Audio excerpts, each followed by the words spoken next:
just a kind of a midrash. I do have some, actually a bunch of scriptural reference, but I'm going to talk to you about it just a little bit. First, let me apologize by saying it's going to sound kind of sermon-like. I know that as Messianics, we tend to reject sermon-y type teachings because of bad experience we had. You know, we all got the feeling that we were lied to, that kind of thing, coming out of the church, and so we kind of reject that stuff. But in kind of an attempt to imitate our master of our faith, Yeshua, who preached lessons in Torah to give us the halakha, it's going to sound a bit preachy. And I'd like to point out, too, that even in Jewish congregations, the pulpit rabbi typically will give a sermon, either right before the Torah or right after the Torah. And it typically will relate somewhat to the Torah portion of that week. But and even yeshivas that they go to require rabbis in training to take classes in delivering sermons, that kind of thing. So, but you say, JD, we're not Jews. You're right. And we're not Christians either, right? So this is kind of what I want to talk about right here. So us differing from Christians, we became Torah observant believers in the protector of our faith, the Master Yeshua, right? And so as seeking knowledge, we would form our home study groups. Man, are you cold, brother? You must be freezing.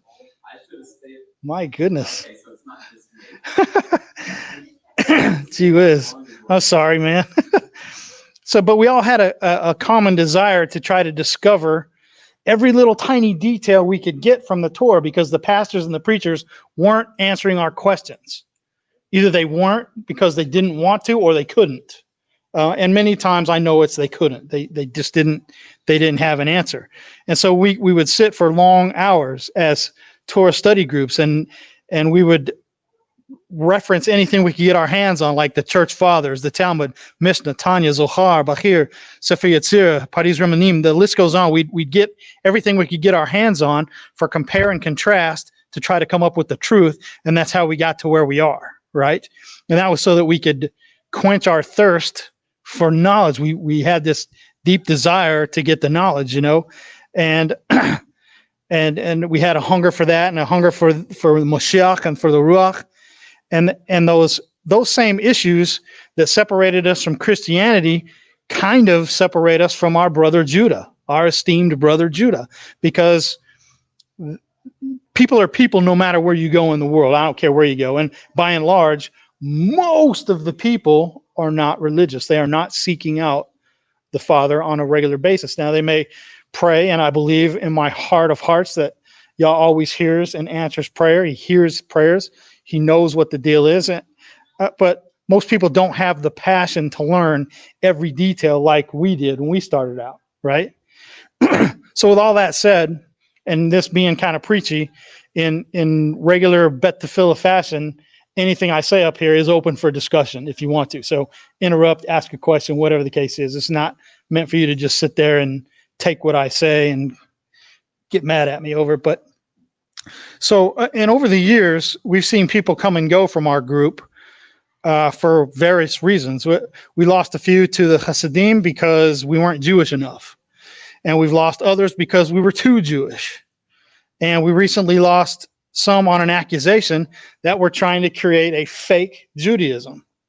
So, and that's true. We were accused of, what are you trying to do here? Creating some kind of fake Judaism? All the Jews are already in synagogue anyway. What are you trying to do? Right? We also saw in our history the almost complete annihilation of a Beit Tefillah group in northern Texas for all kinds of reasons. Lack of leadership, hurt feelings, and arguably in at least one case, maybe more, sexual misconduct or unwanted sexual advances. We see they disappeared, and then they started believing in just ridiculous doctrine. Like, we couldn't understand, where are you getting this garbage from? Well, I remember one guy even saying the real true Sabbath is on Wednesday. And we argued back and forth, like, wait, what? Well, anyway, so, but at one time, before that, we had a pretty big united group of believers in Yeshua of Nazareth. You know, we came together on the things that we had in common.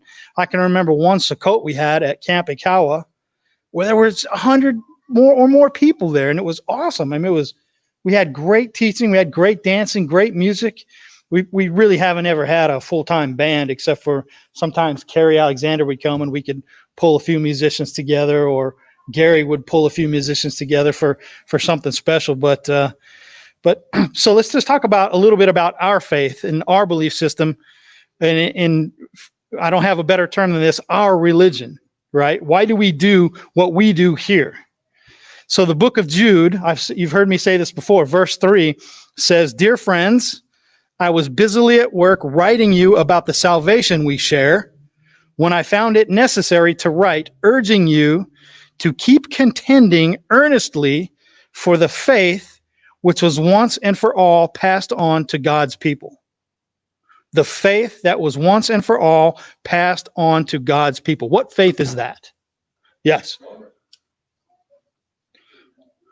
I'd say, yeah, I would say Abraham, but where was it passed on to God's people?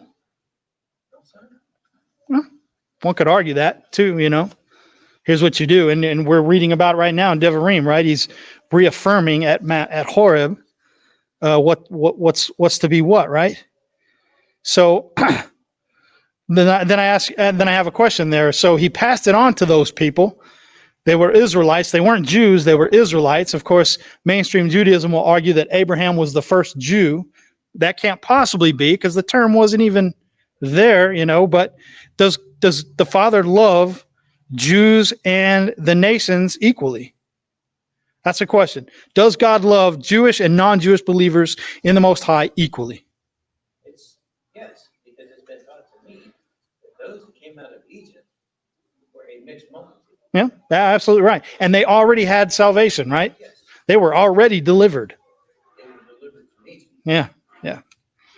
Not from their So as we go forward in just a little bit here, Beit Tefillah has always traditionally been known as a two-house believing congregation. That is the house of Ephraim, house of Judah, and the stick, right? And so the regular Haftorah Parsha, Vayigash, the Haftorah Parsha from Vayigash, by the way, I don't have a prize for you, but what book of the Torah does Vayigash come from? Anybody? Crickets? Bereshit. It comes from Genesis. Vayigash. It said, so I'm going to read some of it just so you know. The regular Haftorah for Vayigash is Ezekiel or Yehezkel 37:15-28. And the word of Adonai came to me, saying, "You, son of man, take a stick for yourself and write on it for Yehudah, for the children of Israel, his companions. Take another stick and write on it for Yosef, the stick of Ephraim, and all for those of the house of Israel, his companions.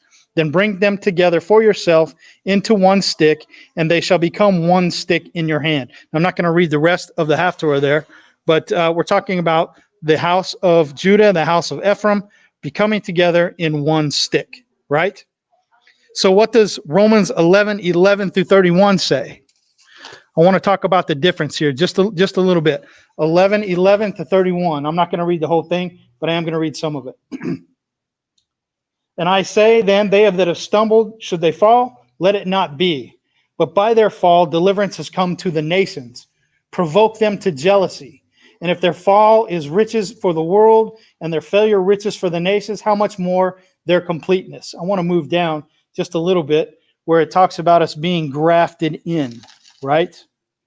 Grafted in. Going down to 18. "Do not boast against the branches. And if you do boast, remember, you do not bear the root, but the root bears you. You shall say then, the branches were broken off that I might be grafted in. Good. By unbelief they were broken off, and you stand by belief. Do not be arrogant, but fear. For if Elohim did not spare the natural branches, he might not spare you either. Seeing the kindness and the sharpness of Elohim on those who fell sharpness, but towards kindness. If you continue in his kindness, otherwise you shall also be cut off." And they also, if they do not continue in unbelief, shall be grafted in. Elohim is able to graft them in again.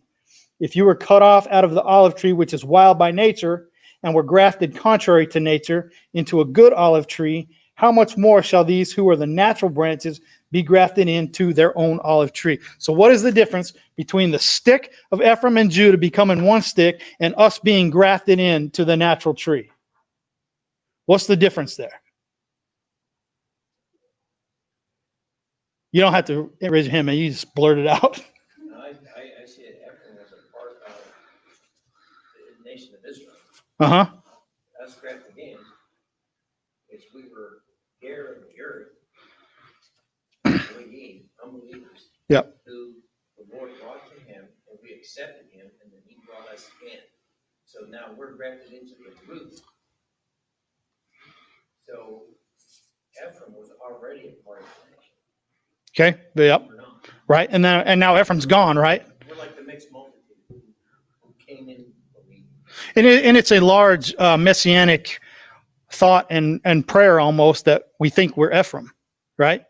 We think we're Yosef, who's been cast out to the nations. And it says, you know, you'll be scattered to the nations and you'll become like the nations, and nobody will be able to tell you different who is who. And some people might say that, well, if you look at the Hasidic Jews, say in Chicago, and they wear those round disky hats like they did in Poland, that's what that means. But I don't think that's what that means, because whenever you see those round disky hats, you say, those are Jews. They don't say those are Polish people. They say those are Jews that wear that. So what I'm talking about is when we were scattered to the winds, we married with them. We became them. We became the nations, or those people, Ephraim. Whether we are or not, I don't know. I can't tell you for sure that I have Jewish blood, and I don't know if you do. I would say your last name, there's a really good chance you do. So, right, very good. It doesn't matter if we're grafted in, exactly right. But we are grafted in. But being that we're grafted in,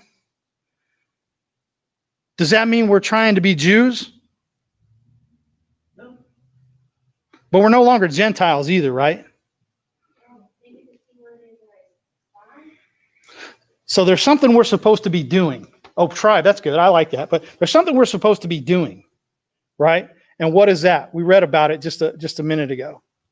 There's something that we, as believers in the Jewish Messiah, are supposed to be doing. We're supposed to be provoking them to jealousy, and not out of hate or looking down upon them, right? Provoking the Jews, the natural branches. Exactly right. That's what we're supposed to be doing, provoking them to jealousy. So let me ask you this. If we're supposed to be provoking them to jealousy, do we provoke them to jealousy by acting like Christians and eating pork and doing those things? No. We're going to provoke them to jealousy by keeping the Sabbath and by keeping the feasts and trying to eat according to kashrut, right? We're going to do those things, and better than they are, and not so that we can say, hey, look what we're doing. You're not doing it. It's, hey, we try to do these things. And by learning their songs, by the fact that we're former Gentiles, believers in the Jewish Messiah, and grafted into that nation, that heritage is ours now. We should know how to sing Manistana for Passover. We should provoke them to jealousy by suffering with them, by fasting on the 9th of Av, or fasting with them on Yom Kippur, right? So what I'm getting at is here, they are our older brother, and even though they're not doing what they're supposed to do, our job is to provoke them to jealousy so that they will come to faith in Yeshua the Messiah and see. And then at that time, we already kind of know what we're doing because we've been following their example. That's how we honor them in doing it. But to answer the accusation, we're trying to create some fake Judaism, or that we're Jewish wannabes, right? But I think this is for me, this is what I think. That we express our faith in a Jewish frame of reference in order to show them that we honor them, number one. And sometimes we do things that are not even as messianic. We think, well, I'm not doing that because, and we don't want to get into keeping their traditions that, like Yeshua said, you wash out the meaning of the Torah by keeping your traditions. We want to keep those traditions that have enduring worth, that means something, the way we tie our tzitzits or something, And I understand the techelet, there's an argument for that, but this isn't disrespectful to them. You know what I mean? And some people would do things. I'm doing it because I can, and the Bible says I can do it, so I'm going to do it. And I'm not telling you personally that that's wrong. It's wrong for me to do. So while I'm not considering myself to be a Jew, biblical Judaism is my religion. That's my faith. I don't know how else to say it, because at some point in history, it came to be known as Judaism. Maybe around 1400. I don't know when the term, it has to do with Judeans, obviously, and that Judeans survived all of the diaspora. They survived. They still exist. They're there. That's how it came to be known. We don't know when. And quite frankly, I don't care when. The bottom line is that biblical Judaism is my religion. Sometimes it's easier just to tell people, yes, we're Messianic Jews, because it's a long, drawn-out explanation, and they stop listening after about 3 minutes. It's just easier. But it doesn't mean we're trying to be Jews, or we're trying to have a fake Judaism, trying to create something. What we need to do is provoke our brother to jealousy by expressing our faith in the Messiah of Israel through a Jewish frame of reference. And that's what we do. And we don't do it exactly like they do. I'm telling you right now, they would not have a bluegrass version of the Shamru, but right, that's fine. And maybe at some point, I'll learn how to sing, or Wayne will learn how to chant a little bit, or maybe Wes or George will be able to do it rather. But anyway, so by practicing within the Jewish frame of reference, we're not trying to become Jews. What we're doing is testifying to the blessings that we have found in the Messiah of Israel.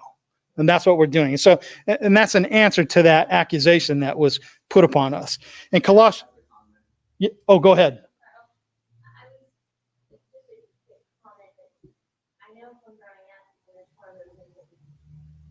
It can kind of say it's sour, because some people turn to Judaism not just as a source for religious encouragement and instruction, it becomes the way that they've always done differently go. And it can become destructive to other people, kind of get exploiting, especially if they are biologically Jewish. They can become unbearable people to be around, because they believe that they're Jewish, they're better if they buy clothes from Israel, they're better than you if you buy your clothes in Walmart or wherever. I can understand that someone kind of pointing this from fake Judaism. Yeah. Because it sounds feel like it becomes, people latch onto it as a pretense and as a way of bolstering their own self-esteem, not because they're trying to learn. Yeah. We've seen that here with some of our people that have gone to the Hasids. We've seen that. That's an excellent point. Yeah. What else? Well, there are people that are Jewish by heritage, but when I see them and, they say, oh, no, I eat bacon and ham. Yeah. I've seen that too. My rabbi is going to be mad at me, but I'm eating this ham sandwich.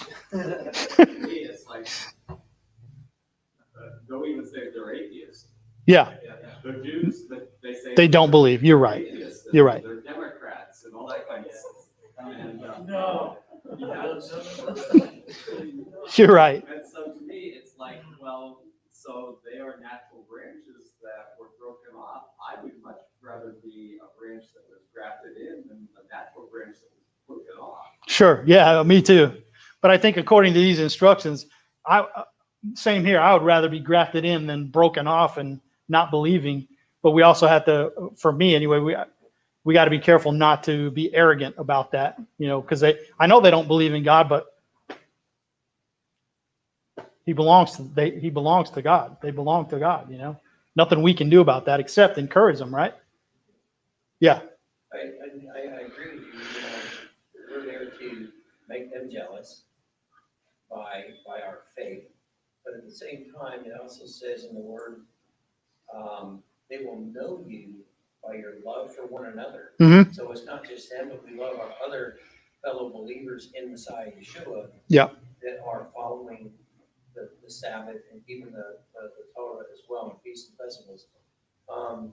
Because I think from as long as I've been in Messianic Judaism, the various teachings go from one end to the other almost 180 degrees. They do.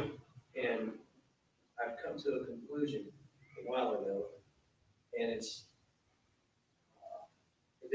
think there's more unity in the fact that we keep the Torah, we keep the Sabbath, we believe Yeshua is the Messiah. It doesn't matter on some of the other stuff, like Hillel said, his commentary. Hmm. But I do agree with you, it's not fake Judaism. Right. In a sense, if you really think about it, your faith in the Torah was given to the Israelites, the nation of Israel. Right. Out of that, there were 12 tribes. We didn't pick a tribe and say, here we are. That faith became known as Judaism. Right. So, in a sense, we are grafted in. We are grafted in by the Word of God, by the love of Messiah Yeshua, and we are part of the root. We are just continuing, in essence, what the Lord had gave them at Mount Sinai, and we are doing our level best. It doesn't matter what you call me. I already know in my heart that my faith is here. So if you want to say it's fake Judaism, then why are you here? Right. If you want to go and be a Hasidim, you're more than welcome to go. I think you're wrong, but you should not take the Jewishness out of the faith, because to them, it's a way of life. Right. So it's not like your faith is, as I've seen in Sunday churches, my faith extends from Sunday morning till Sunday noon. Past that, it doesn't matter as much football. I know, I've been there. It's your faith has to be every day, and you have to live your faith out. And unfortunately, today it took 30 plus years to even get there. So it's kind of like, it's not fake Judaism. It is, we are Jewish by faith through Messiah Yeshua, grafted into that root. So if you're not keeping what it says in the Torah and the writings, so the Nevi'im and the Ketuvim as well, if you're not keeping that, what are you doing? Right. Where is your faith?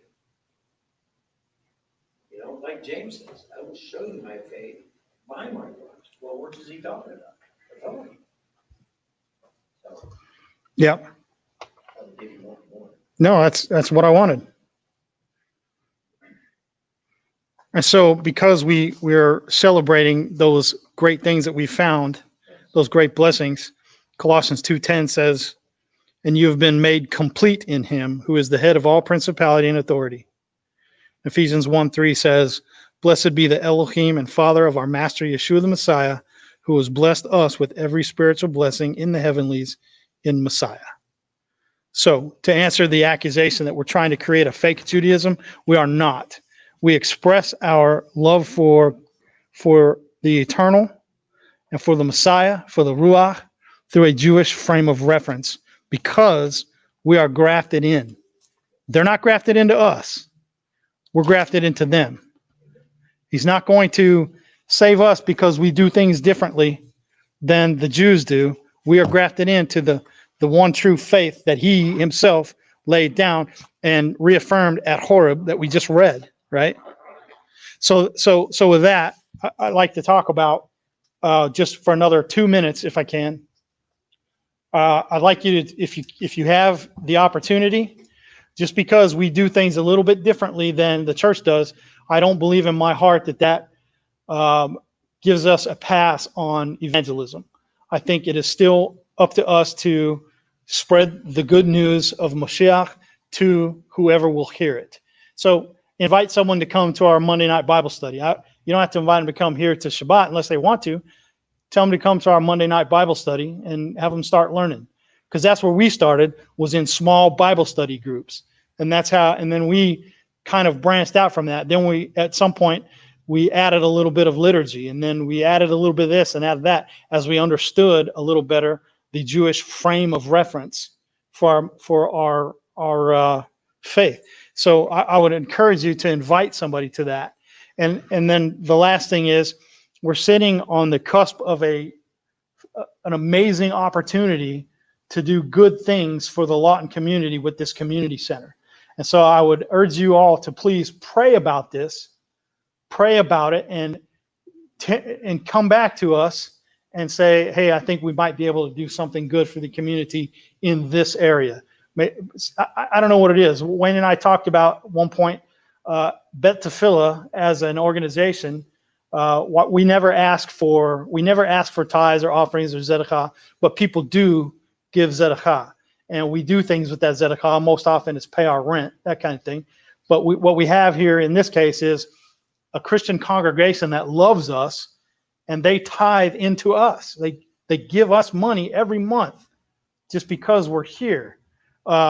So we had talked at one time about trying to find something to support in the community, and we didn't decide on anything. We talked about maybe the food bank or Salvation Army homeless shelter, whatever the case is. We need to come up with something and say, hey, we want to support our community as Beit Tefillah.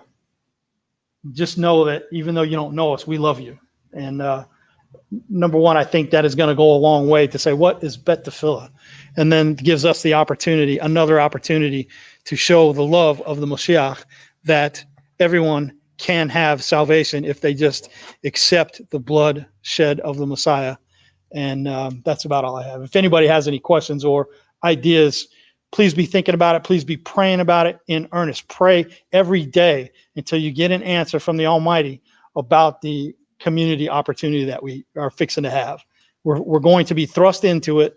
We're going to have space over there. And I dare say at some point, people are going to come to us for something. I don't know what. They're going to come to us for something simply because we're there. I'm telling you, it's coming. I don't know what it is, but it's coming. So please pray about that stuff and invite people to the Monday night Bible study. If we have to move from that room over to here, it's not going to be a problem. We will be able to do that. So that's all I have. Please stand for the Aharon blessing. Yevarechecha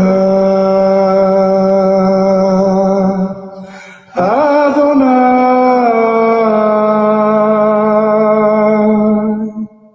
v'yishmerecha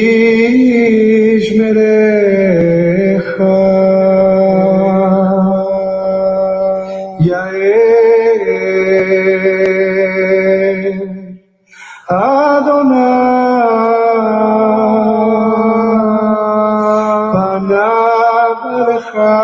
Vichunecha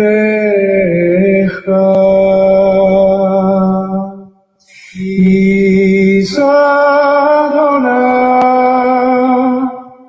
Panav Elecha Ve'asem Lecha Shalom. May the Lord bless you and keep you. May the Lord make his face shine upon you and be gracious to you. May the Lord lift up his countenance upon you and give you shalom. Oh, that you would rend the heavens and come down. Oh, that you would rend the heavens and come down. Oh, that you would rend the heavens and come down.